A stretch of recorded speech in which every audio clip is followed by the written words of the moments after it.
Mamintio. Chairman. You met you for Akwaba. Now, baby, Captain Freebano. It's quite interesting, Kaka. On the Captain Bezoche said we can add value when Kotoko make the plans and clear. Then we all have to come in and explain the plans and their vision to the supporters. Say etna na vision and the plan ma Kotoko no chine bi Kotoko na ba bontin be ka say nye no ne plan a na si ye twa egu ya ne David ane sanity me body ma me the point I'm trying to make is that we can sit here with the aspect of supporters in Bas Stadium one day me no ya adwin perfect and whether their plan is out or not a bit miaka based on the amount of money they are spending, which will come to that. But the captain person can say, see, and if ye ban yes you could team here air she the money bear 3 years. Now the next moment coach in a bar on team can say made Beji League this season. Now ebra yes you don't to support us in my 3 years. No, that means any their club no representing the Bra. So what captain is saying is say Ebianke Numri interview with Menzui. Now Menzui about things okay. As a director of football, upon assessing Kotoko together with the board chairman or the board of directors, we've come to a conclusion. Said this season we are not winning the league. And factors near 1, 2, 3, 4, 5. What's na yaba? Yes, we have factors based on the ahead.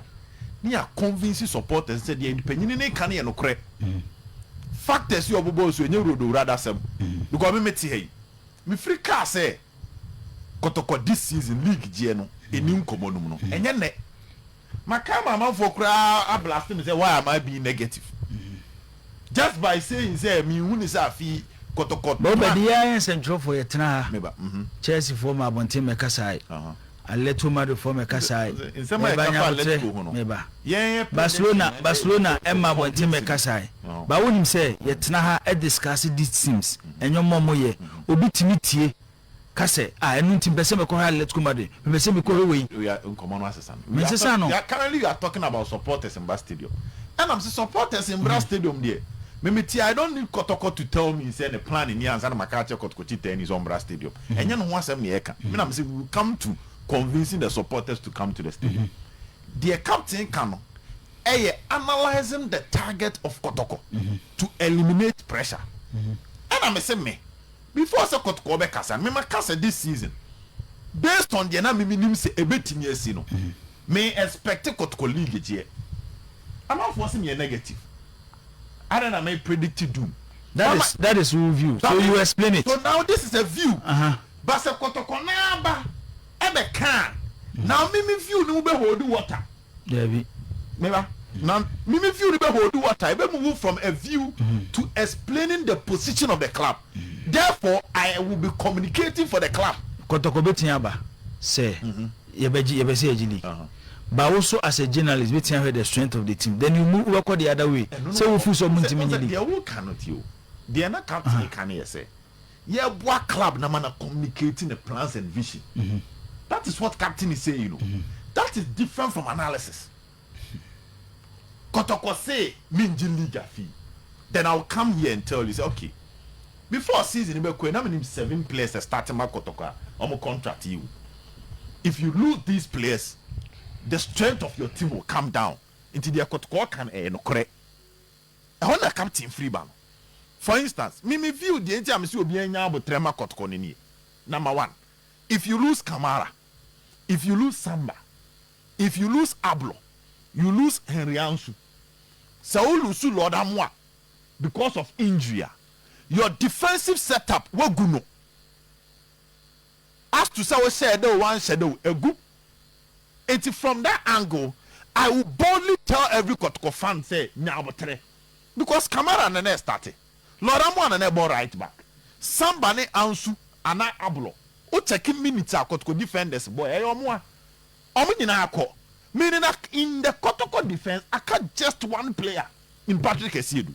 So Kotoko is likely to parade a new back five where partnership, chemistry, and understanding may take it time.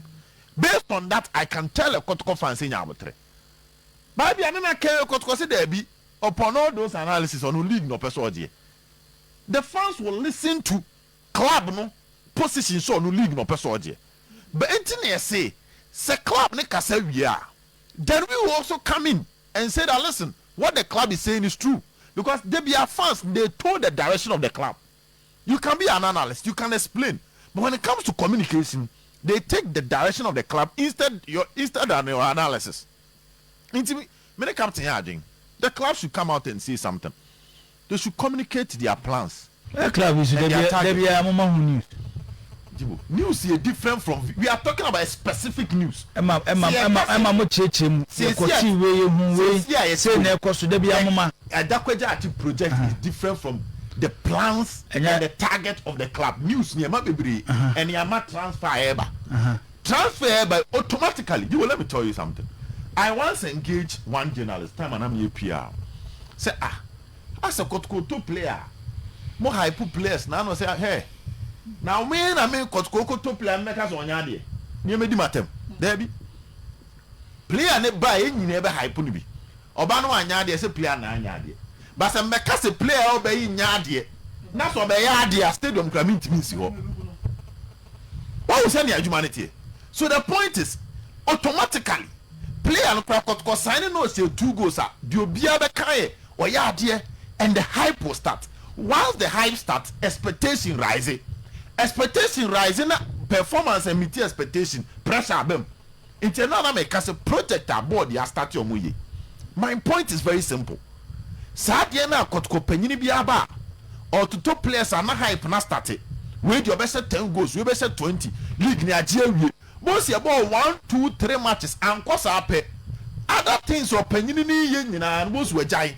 Now his focus come back to the 3 points, you know. For the first time, I don't want that thing to happen. I want a Kotoko team that will focus beyond 3 points. Look at infrastructure. Look at structural development within the club.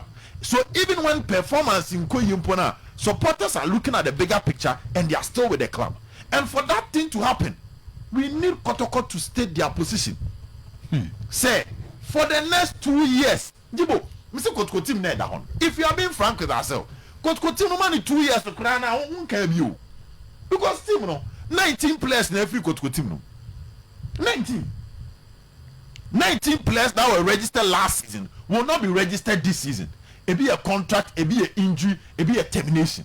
So it is evidence that was say Kotoko will build an entirely new team. A new team where coach is new to the Ghanaian system. A new team where assistant is new to the Ghanaian system. This team will need time. That is my view. And people are against it. I'm not going to say Debbie, as I want hype no, as I want bad energy. But my view is that we lose 19 players. Now we coach in the Ghana League no be that. You are going to go gradually. That is my view. But I want authorities within Kotoko to back that and calm the supporters down. Jibo. I don't know the baby I na you preaching. Dabena you say ye discussion say Chelsea supporters in Yabotremo of Xabi Alonso. Say Dabena ye be PR match Chelsea say oh but say we analyze matches. You analyze this one who analyze specifically doing PR for Kotoko. But we analyze club signings. Where they want person whereby clubs then communicate here. I'm on teams. So if you look at the team,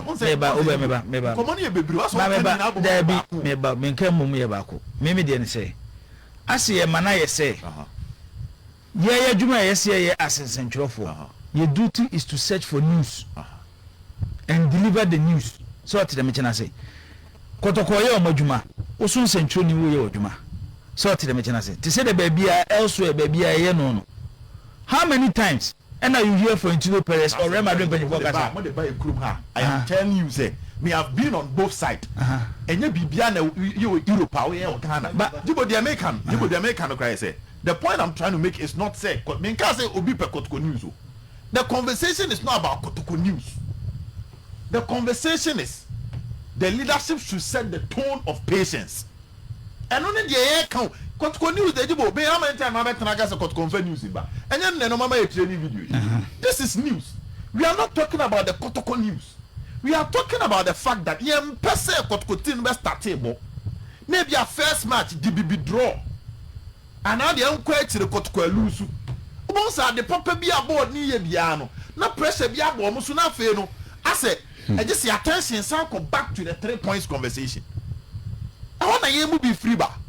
And the evidence is clear. Me, I'm not expecting anything. You didn't come off air. I've said my opinion about some of the players I could call signing. They are called AstroTurf, you see.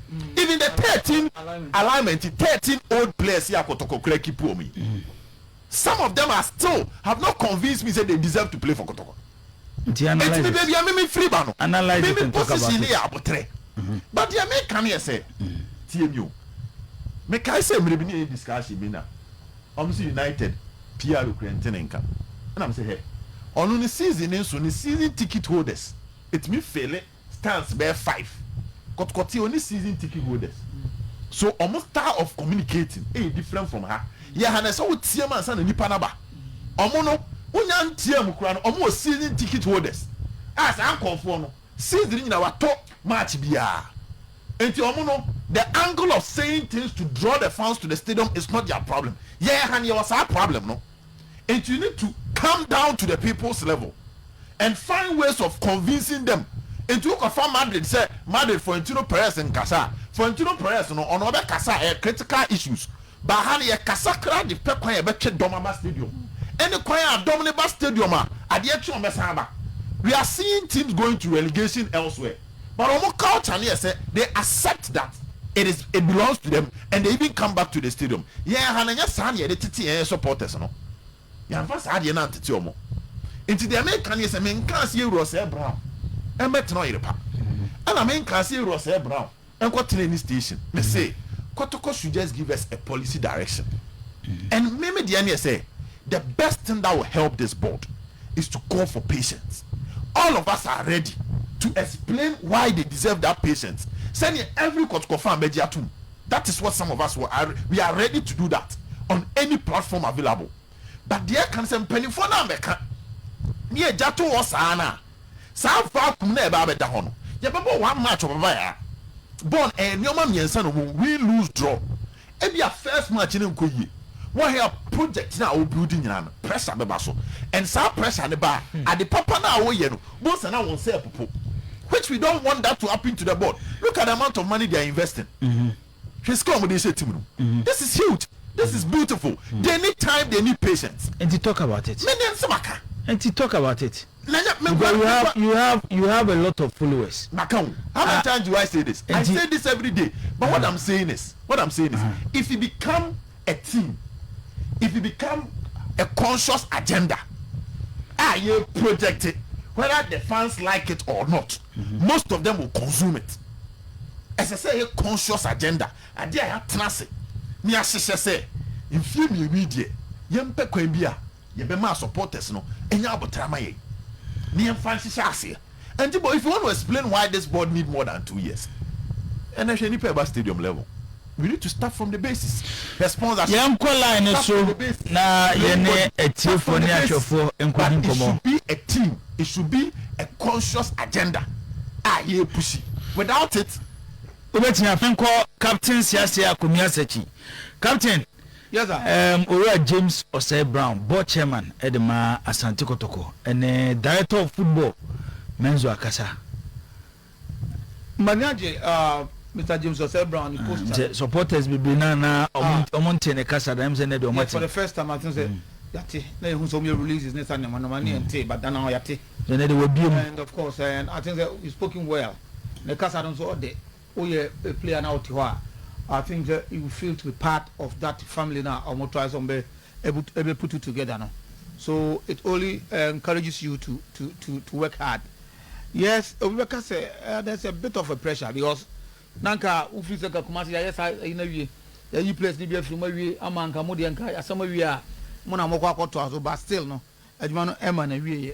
So whilst there's a bit of a pressure, it is also encouraging and reassuring so we player work hard to be part of that team.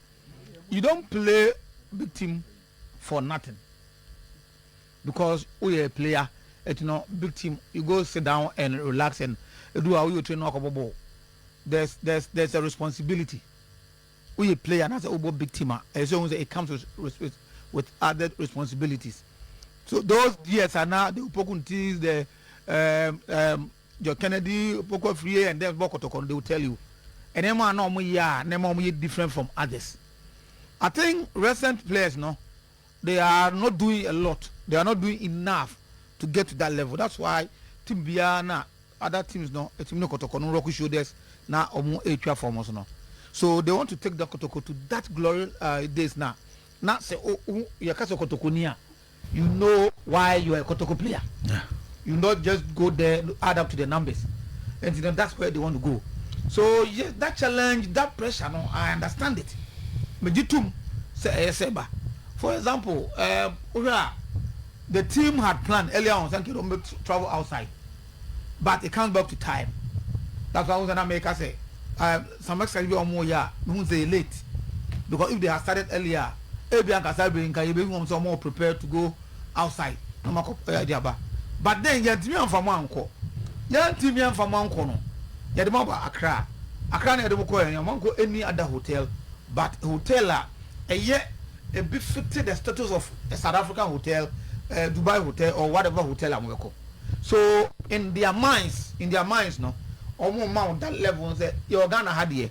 But as you do to baby, you free say as a player. I say your wife say do too. And that also comes with that responsibility. Say when you are giving everything. With salaries, with bonuses, maybe our better, maybe you okay. Also there to give back to the club, perform to the highest level, whereby the team no be team anya do mo so achieve. Me share papa no confident. Now I'm only hoping and pray say omo niam omo be ye no na say players na eba no ebetimi am match up to that level. You see, omo utimu say omo are ready to go every mile. Yeah. The players no person omo ye bia no. The ball is ready to go there. That can be on the players. Say on give. Now, there are players who are there and the level on him. That is why some of us begin believe to say, set or more baby or players make my match on level also. That is why we expecting say the additions of added to these players now. Because once all say selection on your I say the incoming ones, they are even yet to come. And I say, I don't know, so I think it's almost have to do enough because your ambition, maybe a level of war, I say, oh my, the only be a match up to that level. Now, say, place away. Now, Nameka, set the Kotoko top players, last is no boy, and I'm fan of crowd. Tudono and Kahun. They are the players, the Sambers, the Winger. Peter Amidua and Abros and that's those players anyhow, and they were the first choice players. I don't know Asante Kotoko. It is said Asante Kotoko supporter Etiwa or expect to say pay the management in the board players are Ebano and some match up or even above those players who left. You see the point? But Sekobase such players maybe ma. It's another thing. That's why I make us say two things here. Either say the communication will be that we are buying young and prospective players who can take us to the next level. So we shouldn't expect the quick result league like Herbert Mensah about what you said. Herbert Mensah started to say, me 5-year development program. So rebuilding. Or build Kotoko and it will take 5 years. The 4th year, be no indication. Within the 5 years now, House of Folk take on time to beat Asante Kotoko 3 and 4. But because yes, it's the winning their own you also go come sooner. So go share kusi or kwanza say go to me can go dinner chinko how. Because unim say osuna mko kukuno. Every year now steadily progression and team no offer. The 4th year that happened to be the last year I have been difficult to corner. the team Asante Kotoko was able to play in Africa. So it was a clear indication that the next year, 5th year, no, team will explode. And lo and behold, the 5th year, even near you have Mensa every home. And now say no money the more na supporters was in song with them. No. The 5th year, that's Asante Kotoko team no. Then Nana Bad today, Omo and take it over. They didn't do a lot. Oma added a lot to the team. Except that even Chastela Crown getting to the latter stages of the season, no, and only opportunity to play because of that man son of the house of focus, you know. But because now Herbert Mensah, every team now all caught Nanimuno. Not only Oma time of friends say time beyond all my the team not do not supporters to do follow na year, no. 5 years gonna go won the league. Okay. So I think it's a one of that. The board, no, every supporters don't say this is how we want to go. Say na year kono. Supporters will accept that. And now say, bam, we want to conquer as early as possible. And also another message I expect that say so these 2 lines no, so to one. Me sure say Mahuse Kotoko omo official pages no man announce say interview with the director of football. Okay. I'm say you said abeyo which omo de baba bontin. Okay. Nti eba bontin a me sure say the plan of the team and what they want to achieve. Fantastic. Omo de sanyo mani nyina no ebeba bontin. Statical supporters no dey wrong trim. Nti yentwen ye ba ye kan nyoma board na ye ura Joshua ne ne board omo ye no. Na ye ka chitafo no so say enyoma omo ye no mamunye bibi mo mabamu nyedai emu. No, a supporter there or maybe I'm abamu abua. Also the omu nyina yefe. O have television so o call the various the omu na efe no. Se season is started na Kotoko bobo titiru ewufia. Omusonko stadium. And that's Asante Kotoko there. As you know, Omonko stadium. Let me tell you Kotoko there. Say any of my unit team no way near. Getting Kotoko supporters to the stadium. Omonko stadium. Kotoko supporters enye da bia na wo hye bibia se a team be wini. That is why here the communication is important. To reach the top. Ansana be maybe captain to reach the top. Esa o spend a lot. Fantastic, that's true. And they baby o master tier free. Breaks bebem kakra. Edu baby e kwan be rough. Yes. But they will need the supporters contribution. Exactly. Especially going to the stadium. Said the bear raise the financial standard of the club. Now for more if baby omwe bo wana bedu maybe boze Kotoko player e dey free club kese be Kotoko competitor no de na ba no abebo ne sa anyoma no ba wo tira ho na ya idia se empoyi. That's why echedi no I said but the communication aspect is very important no. Say bi ne nya na discussing. Yeah Kotoko for. Debi. Contract is enya say mo. Debi captain me kan sa. Come for Asante Kotoko. Yeah drama. Yen kan sa. AW na me na ene obetena ha uye Morino se Morino ma wadwuma se o ma madwuma se Kotoko ma madwuma no mesiti ba what I say ba se wo ka Morino asem me ka de Morino na ka wo ka se Real Madrid mu be ye de me ka de Morino na ka ama fa won na ka masem Morino kan we kwa Kotoko no kan se na ma ka se Kotoko se the next 5 years no mo jili wo yen century the difference between wo any supporter to one say wo de okoye nhwemu ehu de ekoso ewu team nim ti de wokọ no a wokoko hu no eno na wo babebo hu dawuro e de kire watiefo. I can look at the kind of players Kotoko to na my year prediction na ma kan sem eno ye masem na ma kan it is a wokọ na wo hu papa enye da bia na Kotoko exactly that's why they but because of time I mean ko bedo